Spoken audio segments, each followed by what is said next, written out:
Hey, Scarefest. This is Joe Lewis of Bonehead Weekly. Don't tell Wes or Brandon I'm about to give them a compliment. But one of the good things about this gig is that they don't give me a lot of rules and regulations, which I appreciate because I don't do well with them. So the movie I'm going to review this week is a new film. It's out in theaters, but it's not technically a horror film, but I feel like I've talked to a lot of you online and a lot of you who would be in the horror films are interested. We're going to talk about The Green Knight. And The Green Knight is based on a fantasy that's been around for over 1,000 years. It's about the retelling of Sir Gawain, because I'm from Eastern Kentucky. Gawain, I don't really Gaelic. Gawain stars Dev Patel, who's a fantastic actor, and he plays Gawain. And it's hard to break this movie down because it's about many different things. It does have a ghost in it. It has monsters in it. I really liked it. Now, a lot of you are going to be confounded by the ending because you're going to have to think. That's okay. It's okay to think. So this Green Knight shows up at Sir Arthur's round table on Christmas Day, and he says, I want to challenge someone. And he says, whoever can take a swing at me, then I can take a swing at them a year from today. So Sir Gawain's young and he decides to get up, and this is where he's going to become a man, because that's another thing of this movie. What is a man?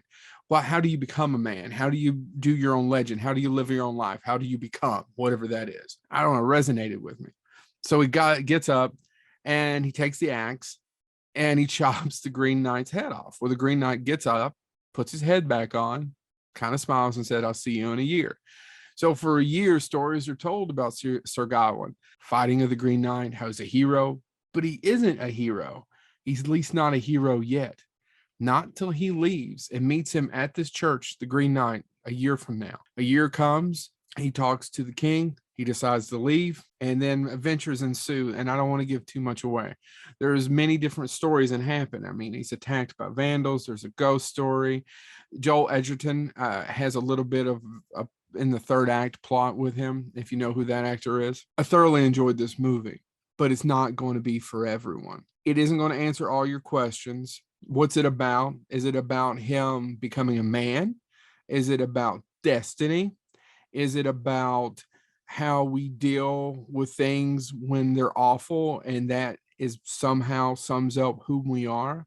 Is it about how the Green Knight maybe is all of his fears and he has to confront his fears, whatever those things are, whether it be growing old, whether it is becoming a dad? And a lot of this plays out in the end, whether this him becoming an unsuccessful dad or not a good husband or not loving the one he's truly meant to love and going another way.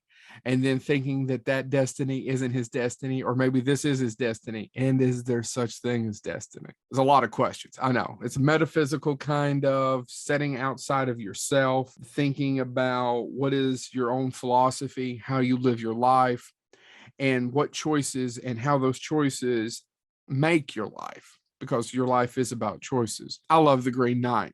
Not all of you are going to like it. Should you walk out and see it? Yeah, it's almost out of theaters. You might be able to. I know it's streaming. It'll probably be streaming for everyone in a day or two. But I recommend this movie. I mean, it's the same guy who gave us the movie Ghost Story, where the guy's with a sheet over his head. But he also gave you Pete's Dragon, The Old Man and the Gun, and the new Peter Pan and Wendy that's going to be on Disney. Check it out. I liked it a lot. This has been Joe Lewis of Bonehead Weekly. Go see Green Knight and think a little. It may hurt. It hurt me for a second because it stuck with me, but think a little. Thank you.